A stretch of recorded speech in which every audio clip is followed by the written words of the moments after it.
So let's go back to this issue of self-interest. And so you said something, you said that to the extent that people are successful in life, Silicon Valley, or just people who are productive and successful in living, are in some ways being self-interested morally. So tell us more about that. And in what way, since they don't hold the morality, they don't hold it as a moral code, how is it driving them to behave in these things? What is it that's driving to behave these things? Particularly given that what they hold as a moral code would drive them away from this kind of behavior. Yeah, I think the way to think about it is, what do these people value? What are their lives about to them? And then thinking about how valuing itself is selfish. So if you think of someone like a Steve Jobs or a Bill Gates, or someone who's been successful in any industry, or just anyone who's happy, right? There are things that are important to them. Their career, their family, their kids, their hobbies, but especially I think for somebody who's really happy, their career, including parenting as a kind of quasi or semi-career, offshoot career. And they have a particular view about what that thing is and what its place in their life is. And they're thinking about how the rest of their life relates to that. And that has a kind of priority for them. Also, other projects or causes they might be involved in, some of them might have this role, not all of them usually. But there's some kind of center to their life that their life's about.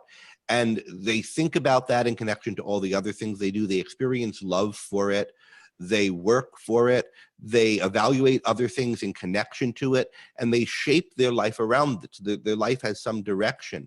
They have some sense of meaning or what their life's about that comes from the core values they have, the core commitments they have. And I mean here concrete, not things like justice, unless your career is being a cop or something that's actually concretely promoting justice, but some thing that you do in the world, that you're trying to achieve something by doing it. And you're trying to build a life around that. So you want it to be remunerative so that you can live by doing it, and it's not just a hobby, right? You see the kind of, there was an Onion article I really like that came out a few years ago saying, find something you passionately love and then do it on nights and weekends for the rest of your life, right? And the joke was, of course you shouldn't do that. If you can, you should find a way to make a career out of that. Make that what you do. And then you could have, a drum kit and do music on the weekend. But I think a lot of people, and the best people, particularly when they're young and when they're older, if they've been really successful, have that as an important part of their thinking about life and about what they want to raise their kids to do and the kind of advice they give to people. And that is, let's call it, before we call it selfishness, let's call it the morality of life. That is the code or way of living by which human beings sustain themselves. And then in what sense is it selfish? Well, it's something you can only do for yourself. Nobody else can pick something and make it of tremendous value to you and make it give your life meaning and infuse you with joy and make you motivated towards it.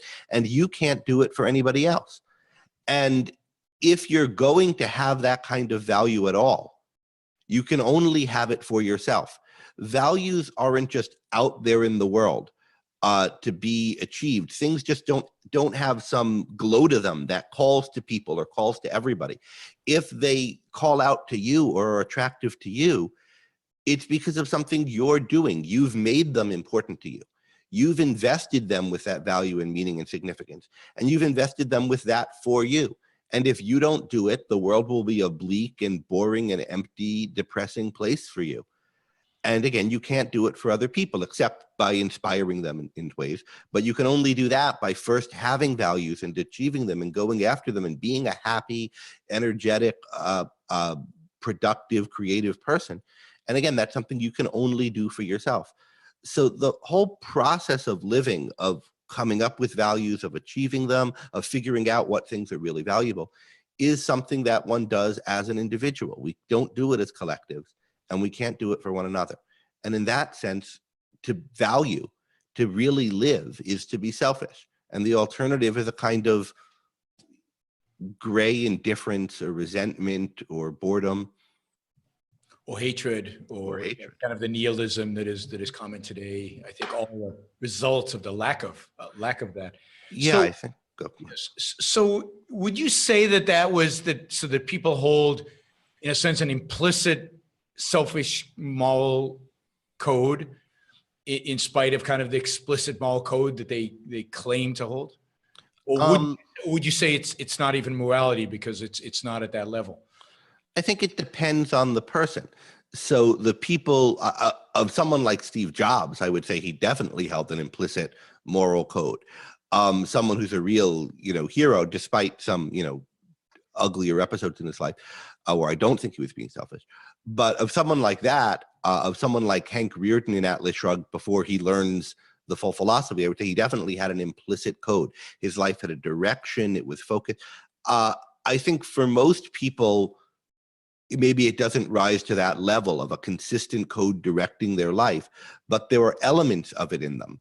And those elements of it in them are what give them genuine self-esteem, genuine joy, genuine enthusiasm.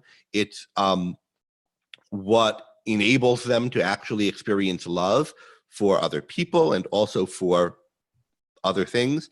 And it's reinforced by whatever actions they take in pursuit of those loves. So what would you say to people, Sargon said this, but I get this a lot, particularly from libertarians. Well, we're all self-interested all the time. I mean, it's coded in our genes. Everybody wants to have a better life. Everybody is pursuing life in one way or another. Selfishness is just how we are. Little babies are selfish. And then, in a sense, to the extent that they get to this point, they would say, well, you need morality to kind of tone that down a little bit and control it a little bit, because selfishness is just the way we are. Well, let's think of it first about self-interest, and then come to selfishness later, because selfishness has this extra connotation of being a derogatory term, and there are some questions about what exactly it means. But let's start with the idea of self-interest. And what do we need this word self-interest for if everything anybody ever does is self-interest? It's like saying, every color is pink. And if someone shows you something that's not pink, doesn't appear to be pink, looks very different from pink, they tell you, well, but it's really pink deep down or something. If you understand true pinkness, everything is pink. If everything turns out to be X, it's dubious why we need this word X. Now, there are a few words, existence or something, that are meant to assume everything. But we have a whole lot of words to do with our motivational sets, right? What motivates us? Desire, motive, incentive, want. Self-interest is a fairly complicated term. First of all, it's two words bunched together. What is meant by it? Why do we need such a term?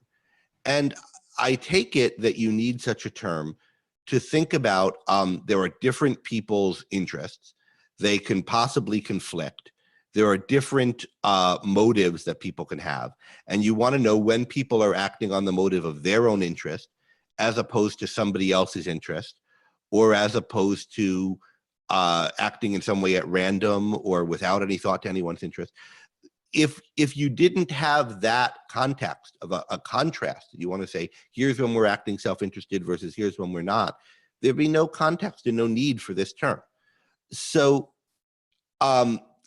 if even when you're giving up everything you love because of some feeling of guilt and some need to sacrifice, and if even Mother Teresa is acting on her self-interest, then there's no use for a word like that.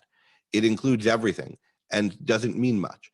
But even apart from that, even if I think the concept of self-interest, even if we put aside clear cases of intentional sacrifices that are viewed as I'm giving up my self-interest, if you think about the role of a concept of interest in reasoning, right?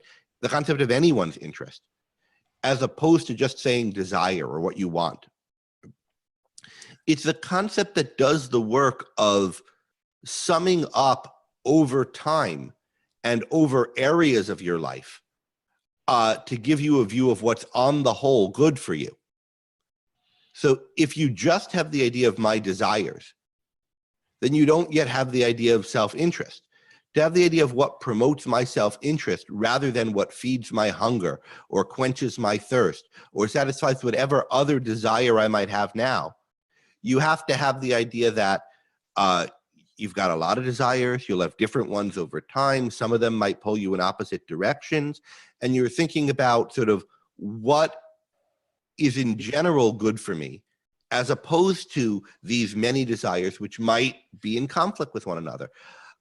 And then there are different theories. Maybe your self-interest is what fulfills as many of your desires as possible, or the strongest ones, or maybe it's not really about desire. But you don't have the idea of someone's interest or your own self-interest until you have the idea of something other than the many discrete desires. And then you think about what is this thing that is good for you as a whole or in general, rather than just in this moment versus that moment, or what you want in this moment versus that moment. Yeah, and so it's interesting how you approach it. I mean, you approach it, very epistemologically from looking, okay, why do we need this concept? What does this concept denote as compared to other concepts that denote something that seems similar? What cognitively is being activated by using self-interest, and that's great.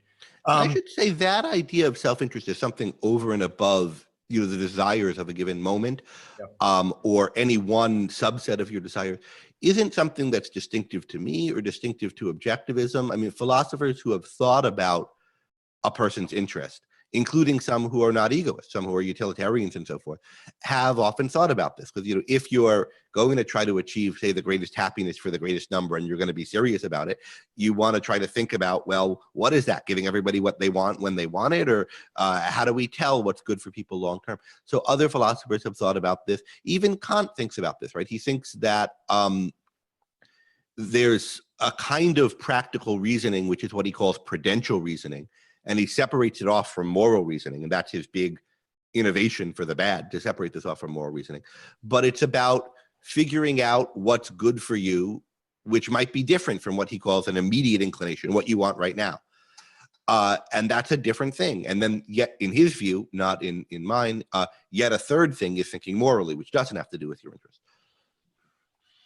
So let's talk a little bit. An aspect of this is this idea that, again, comes up in whenever we debate these kind of issues, is the long-term versus short-term, right? The idea that, okay, what we mean as objectivists is long-term rational self-interest, and that's two things, right? Versus short-term or irrational self-interest, both of which. So talk a little bit about the short-term, long-term, and we can also talk about the rational, irrational. Yeah, I don't think the idea of short-term self-interest makes sense. And I don't think the things that are offered as examples of it are really coherent. I mean, so when you were talking to Sargon, I don't forget if you or he brought this up, but I think you brought it up as a kind of ridiculous, counterexample, and he started embracing it, of, snorting a line of cocaine, as though that's obviously in your immediate. Because I always use that as an example. As though that's obviously in your immediate or short-term self-interest. Yeah. But it's not. I mean, it's not like there's something, at least I got to snort a line of cocaine, something good. I have no desire to snort a line of cocaine. My wife had a medical procedure recently, a minor one, no problem, but she had some pain and she had to be on opiates for a day or two about it. And she couldn't wait to get off the things. It was not pleasant. It's not like the things that people think of as in their automatic short-term self-interest are automatically good for them, or even automatically desired by everyone, right? So it's not like, it could be pleasurable, right? They could separate those two out as well. Although even there, I mean, pleasure is a kind of, as a physiological sensation, it's there, but a lot of pleasures aren't enjoyable, and you don't like having them, like you feel numb or something, and it's not pleasant in the moment to you. You don't enjoy it, even though the physical sensation is maybe the same one that other people find pleasant, or you would find pleasant in a different context. So it's not the case that I'm not doing some cocaine now is a drag, but better for me long range. I had to be on this show this afternoon, and I could have taken some cocaine, but oh no, I better hold off till later, or maybe never take it. But damn it, if only I could have cocaine and do the other stuff too. It's not something I want. And it's not something most people want. The same thing with, sleeping with a bunch of sluts or whatever. These aren't, I wish I could do this. I wish I could always be in orgies. And, damn it, I have to give that up. There are occasions where there are pulls in two directions. But when you say, like Ben Shapiro does, staying with your wife and kid is a sacrifice. I mean, what kind of disgusting, creepy view makes you think short term it would be in my self-interest to, sell my kid for money to buy crack? That is a decent person doesn't have that thought. And either someone who says that, like Ben Shapiro, doesn't love his family and doesn't know what love is, or he does, but he's made to suppress that knowledge by this disgusting sewer that he calls a moral code. Yeah, and partially it's to color the other side, right? It's to create a straw man because he needs that straw man in order to attack. So it's to, but it is reflective of himself, right? When he says I could have gone with the slut at the bar, he's saying something about himself. He's saying something about the fact that is, even in his imagination, desirable. That he could imagine a situation when that's desirable, where somebody who is egoistic, who cares about himself in any sense, that is never tempted by that. It's never, ever a desirable thing. And what it really says to me is that because I don't think he really would be tempted by those things. I don't think so. Is that he's thought so little about what he wants out of life. Yep. And that is sad. Especially for someone who, I think you have a little more regard for him as a political commentator than I do, but he's someone who's got some integrity, who's productive, who's, whatever we think of the content of his work has built up an audience in ways that are really impressive, and who's shown some real integrity, breaking with Breitbart at certain times. So he's not someone who's just going by the whims of the moment. And I think he really cares about his career, and I imagine he cares about his family. But all of that he chalks off to something he does because he's got to, right? Because God tells him to. Yeah, I think I wonder how he chalks it up in his own mind. It would be interesting to talk to him. But I also think that partially people like Ben, who are smart and present themselves as intellectuals, they're struggling to come up, they're coming up with counter arguments that they, in a sense, don't really believe in, right?